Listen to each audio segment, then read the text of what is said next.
Hi everyone, I'm Lisa Filion and you can find me as Pixel Princess on the Sketchy app. Today we're starting lesson 3 of Portraits in Procreate, and we're going to be learning all about brushes, different brush modes, blending, opacities, and we're also going to be creating our own brushes. So let's get started. So guys, in today's lesson we're going to be talking all about brushes. To start with, we're going to look at modifying brushes and kind of experimenting with the different modes that are available to you within Procreate. So to start, I've created my sketch layer, and you can see that it's just labeled as simply sketch on my layer panel. And I'm going to create a new layer above, and I'm going to rename it, and I'm going to call it color. And in this color panel, I'm going to choose a palette. I'm going to scroll to my Art Nouveau palette that I've created previously. And I'm going to use this again as inspiration for this particular artwork. So when we're talking about brushes, as you probably know already, when you go into the brush panel, you have the option of clicking through all of these different brushes that Procreate provides. And when you find a brush that's interesting to you, so I'm going to start with my trusty round brush, one of my favorites, a classic. When you find a brush that you like, you can click into it. So just with your finger, you can click into that panel. And you're able to, at the bottom, scroll through a whole bunch of different options. And these options can seem overwhelming at first. So one thing that I always do, even if I've used this program for a few years now, is I always consult the manual when I'm modifying brushes, because if I forget what exactly one of these items does, I can just kind of quickly look it up. So you can download that very quickly to iBooks in order to consult it. I'm going to go through some of my favorite features today. So under stroke, you have a whole bunch of stroke properties, and you also have something called stroke taper. And stroke taper is how the brush ends. So whether or not it tapers off, which kind of forms like a tail of the brush, or whether it's simply kind of cut off more in a flat way. So you can play around with those features. You'll notice that the default round brush is all set to none. So if you want to reset your brushes at any point after playing around with them to the default settings, there's a reset button up at the top, and you simply click on reset, and it'll take you back to Procreate's original settings. I'm also going to show you guys in a second how you can modify a brush and make it your own. So we're going to be doing that as well. Under shape, you're going to see shape behavior. And if I scroll on scatter, you can see actually in the preview how that creates a rough edge on the brush. So what I'm doing is I'm actually changing or scattering that original shape. And one thing maybe to start out with is to actually know how a Procreate brush is created. So if I actually am going to skip over some of these other ones and go straight to source, which is in the right-hand corner. And every Procreate brush is made up of two different settings. So you have a shape source, which here you can see a stamp preview of what that brush looks like. So it shows kind of the edge profile of the brush, and this creates that kind of nice painterly effect that you get in your brush strokes. And then you also have a grain source. And when a grain source is really smooth, it might be like this one here, where it's simply flat. It actually doesn't even have really any source photo. But some of the other brushes, so if I go to a different brush, for example, I'm just going to go back to my brushes here. If I choose something that has a lot of texture, like the Nico roll, click into that, you can see the grain source of this is actually quite textured. And so that creates that nice, a kind of actual texture that's simulated in the brush. And then here's again the shape source that shows you the outline of the shape of that brush, so the stamp preview of it. So it's good to know how the brush is made up first before you start playing with any settings, and this is also something you need to know for making your own brushes down the road. So I'll go back to, by scrolling back, my round brush, click into it. I'm going to go to grain. Here you have a whole bunch of grain behaviors that you can play around with. And again, scrolling through will give you a bit of a preview. With this particular behavior, it's not very dramatic in the preview setting.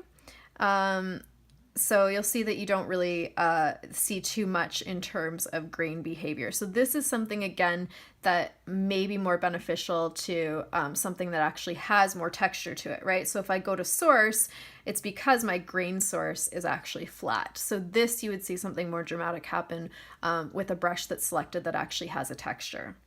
In dynamics, this is what I really wanted to show you guys are the different modes. So we're going to play around with what's the difference between a normal, a glazed, and a wet mix. And that's something that's probably, when you're first starting out, the most important thing to know about clicking into your brush profile, because these three settings make a huge difference on how you use your brush.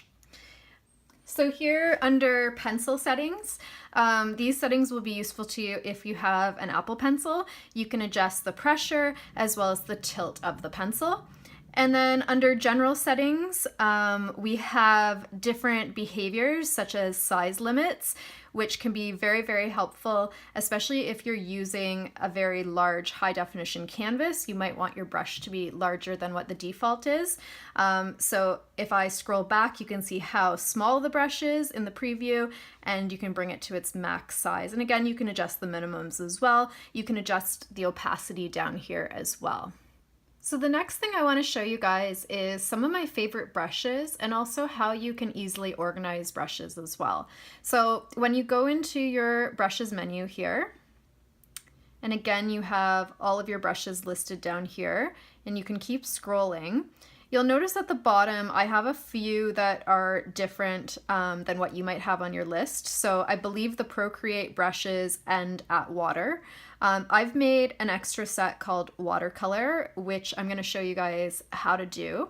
I also have a very small set called stamps, and my watercolor brushes actually work as stamps as well. And then also at the bottom here, there's an imported section. So these are brushes that I've either purchased or I've found online where people have given me brushes that are added to a big long list. And I simply, when you bring in a brush from another source, Procreate automatically calls it imported, but you can also change the title of that. At the top here, I've created a new setting called faves. So I'm going to show you guys how to do that. So I'm actually going to click on it and delete it for now, and we're going to recreate it from scratch. So I showed you guys that you can scroll down this way to see the end list of your brushes. Well, you can also scroll up so you can see a big blue plus button. You're going to press that plus button and you're going to create an untitled set. So I had named it faves to represent my favorite brushes, and I'm going to rename it. And now I have a brush set that's empty. And how you can bring in brushes that you already have in your gallery here, there's a few options. So in sketching, I use the HB pencil a lot. So instead of dragging it into my favorites, because then I would remove it from its sketching category here, what I'm going to do is I'm going to swipe. So I've just swiped on that brush. I'm going to select duplicate. Now that I have a duplicate brush, you'll notice I have two HB pencils. I'm going to grab one of them and drag it into, I'll just do this, whoops, sorry. Drag it into my favorites. And now I have that brush added to favorites. I'm gonna go down my list. Another favorite that I use quite often is the Studio pen. So again, swipe, duplicate, drag, and drop it. And now I have that in my list. And of course, my round brush is one of my favorites. Swipe, duplicate, add it to my list. Under painting, I also often really like old brush, or under artistic, oil paint is very similar. So I'm going to choose oil paint, drag that in.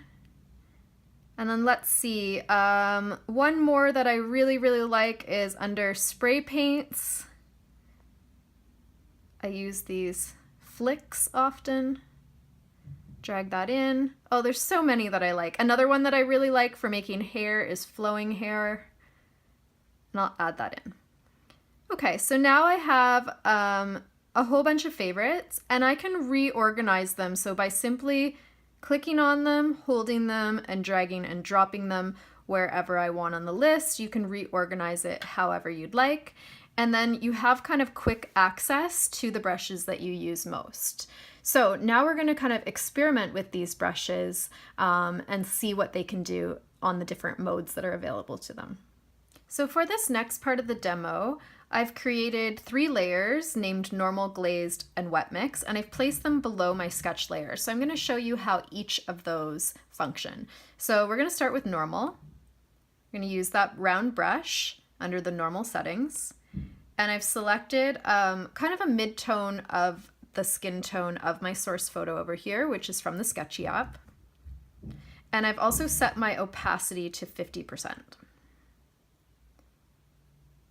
So in the normal mode, I can drag my paint around quite a bit. And I'm not pressing very hard on my stylus.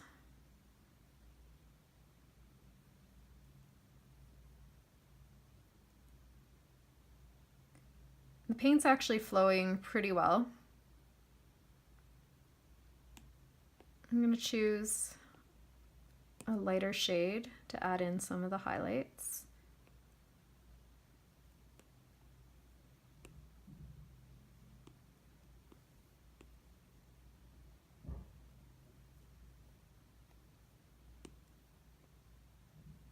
And I'll keep it on 50%.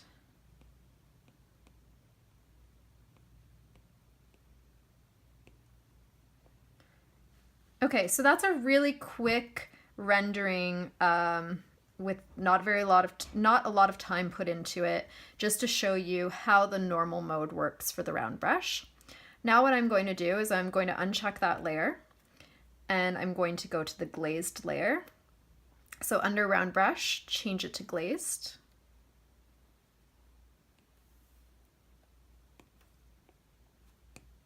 And do the exact same thing. Opacity is still set to 50%. And with glazed, you can see now how my brush strokes are actually layering. And so you can see where they've crossed paths.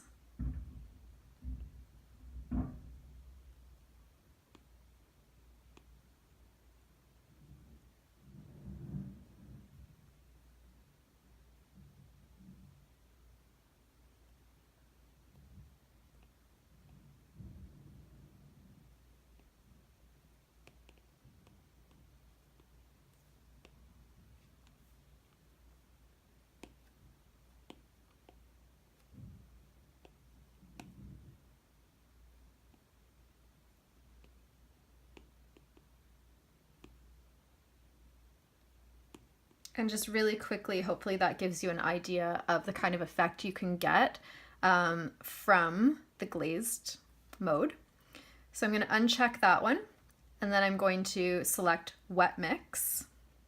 Again, go into my brush, under dynamics, select wet mix. And again, the opacity is set to 50%.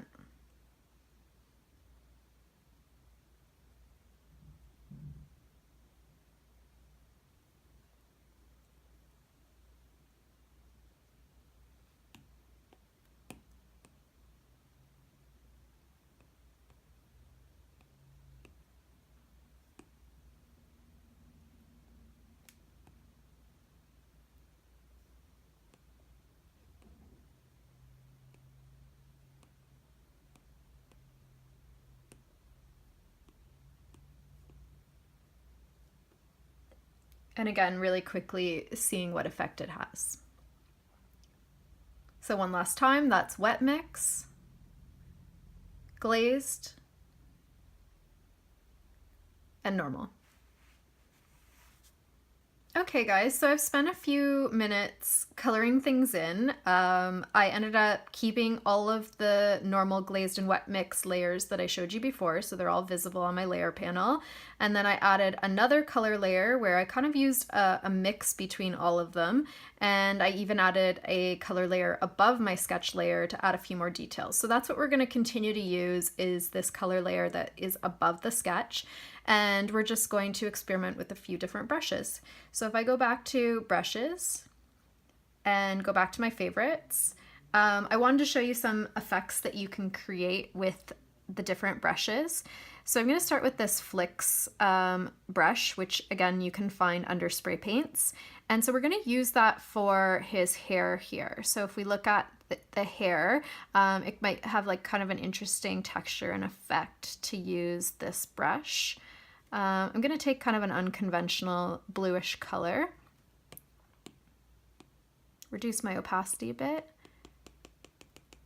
and just almost use it like a stamp, where I'm stamping the spray paint onto the hair.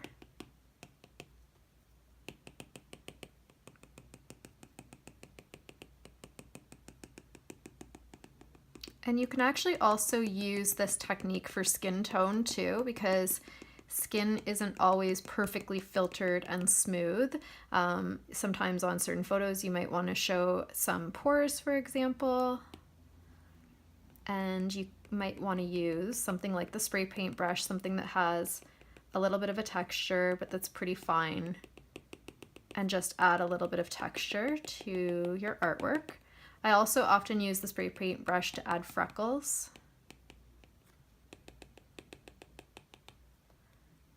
And it even can create an effect in areas where it might look very glossy or highlighted. You can use it to highlight those areas. So you can drag it like a normal brush or stamp it by pressing down. Okay, so I'll zoom out just to show you. I'll make that a little bit more dramatic here, how we've used it. You can even use it in the beard here in order to create kind of that stubble kind of texture. I'll add more to the beard as well. So you can keep layering on the neck here and playing around with that. It's a lot of fun. The next brush that we're going to use is the flowing hair brush. So we're going to use that for the eyebrows and for some of the facial hair. So I'm going to zoom right in here. Make sure flowing hair is selected. And I don't know if you can see this because it's pretty subtle. I'll change my brush to white so you can see the highlights of it. It creates a really nice, fine brush stroke that looks a lot like natural hair. And you can use this for any hair. Flowing hair is probably designed best to be used on long flowing hair, like the title describes. But you can definitely use it, whoops, that was too much erased. You can definitely use it for things like eyebrows too and facial hair.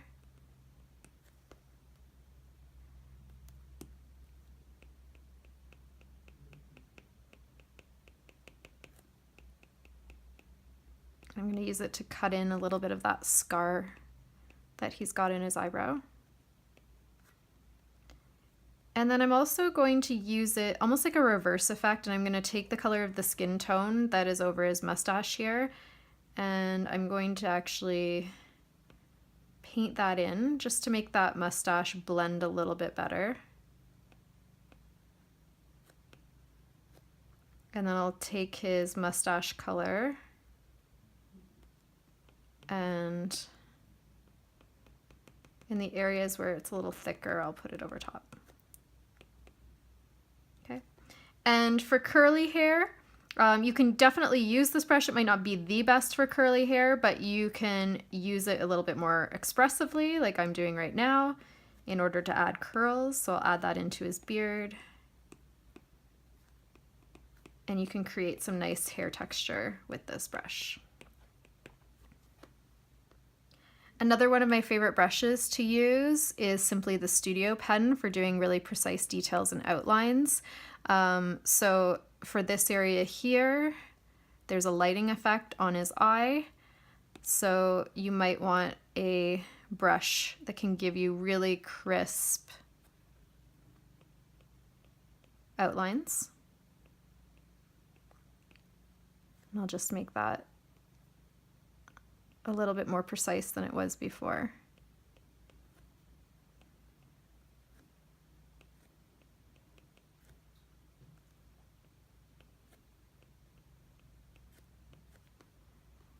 Another brush for lighting effects that I haven't put in my favorites yet, but I'm going to do that right now, is under Luminance. This flare brush, I use it quite a bit, and I also use the light pens too.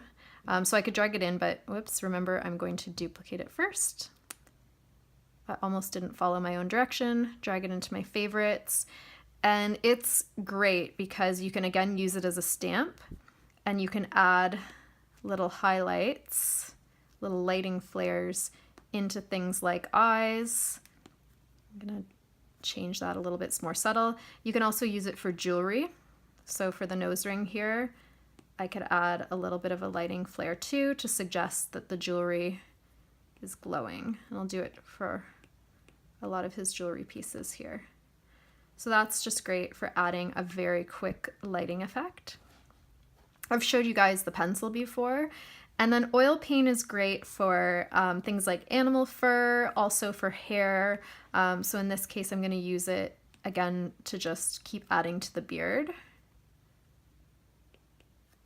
Make my brush smaller. So the parts of the beard that are darker, I'm going to use my oil paint brush just to fill in those areas.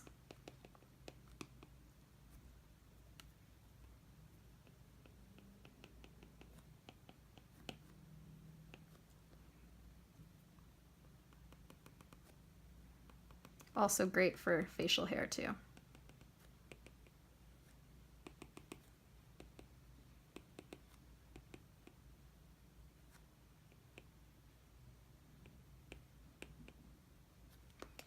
So those are just some of my favorite brushes, guys. There's tons that you can experiment with, so I encourage you to find your own favorites by scrolling through all of Procreate's brushes, trying them all out, and then creating your own favorite category where you can add your favorite brushes.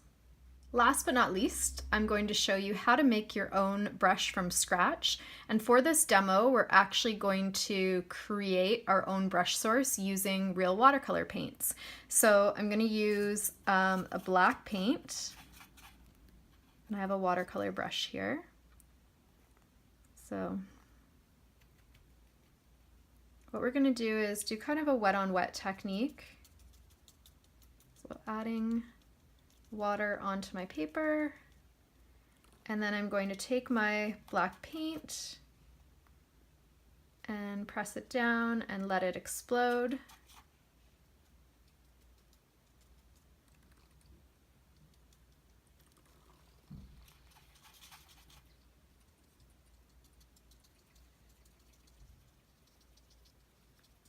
I want to kind of create an interesting edge. So I might let it drip a little bit. I want to make it a bit darker, so I'm going to keep layering.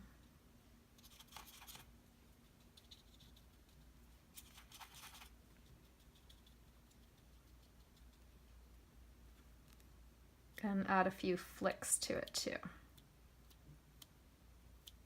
Okay guys, I'm going to let this dry, and then I'll show you how to turn this into a brush in Procreate.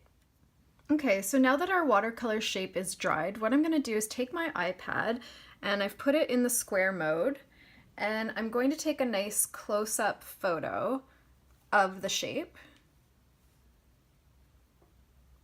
And if you can get it right the first time, then you don't have to crop it later. Okay. And then I'll show you guys how we're going to turn this into a brush. So now that you have your shape photographed as a square photo on your iPad, what you're going to do is go into Edit, and in here you have some options for basically editing the contrast and brightness, and you can just do these already pre-made ones. So I've chosen mono, which just gives me a little bit more contrast, and I'm going to press done. And then I'm going to open up Procreate.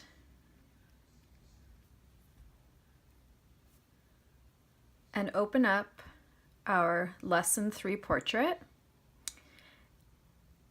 And inside of brushes, I am going to go into my imported, actually maybe I'll put it under stamps, press the plus button, And here we have an untitled brush. So we want to create our own brushes. At this point, if you already had one pre-made, or if you were selecting it from a Dropbox or a Google Drive or something like that, you could import it through here. So right now what we're going to do is we're going to select a shape. If we choose select a shape, it'll automatically open up your iCloud drive. So if you had it on your computer, this is where you could select it. But because we have created it as a photo, we are going to select insert a photo. You can choose all photos and choose our shape. And what we need to do is we need to invert the shape. So in order to create a brush, what's black needs to be white and what's white needs to be black. So I'm going to press invert shape. And then here we can select a grain. So there's a couple of options. You could choose select a grain, and again, it would take you to your drive. Again, you could insert a photo. So what we could have done is taken a picture of a texture that we liked. So that's another step if you want to really customize it. Or you can swap from photo library. So what you can do is you can actually see all of at the top here, these are all of the shapes from the Procreate brushes. And then if you go down a little bit further, you have all of these textures that you can choose from. So if you don't want to go through the extra step of creating your own texture, you can choose one that already exists. So I'm going to choose this Rust 3 texture.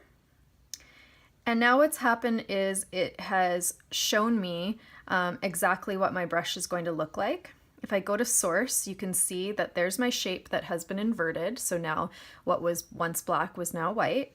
And there's my grain source. And if I go to general, in the preview, you can choose to click on stamp preview. So to do this, it'll show you what it looks like. And I'm going to make my preview a little bit bigger. And then once we're ready, we can actually create a new layer. I'm going to put it below, and I'm just going to call it stamp. I'm going to select a color, maybe kind of this teal color here. And I'm going to choose the brush. It's untitled right now, so why don't we call it Lesson 3 Stamp. So Lesson 3 Stamp, and I can just stamp it in the background. Now, what it's showing you guys is that I can actually see a bit of the bounding box. If you zoom close in, you can actually see the grain all the way. So in order to get rid of that, I'll show you guys how to do that. So if you're not happy with the bounding box because of that texture, you'll need to eliminate it. And you can eliminate it using a variety of different programs, Photoshop being one of them, but I'll show you guys how to do it within Procreate itself. So if we go to Gallery and we make a new canvas, make sure it's a square canvas, doesn't really matter what the dimensions are. This one's going to be 12 by 12. What I'm going to do is I'm going to insert a photo.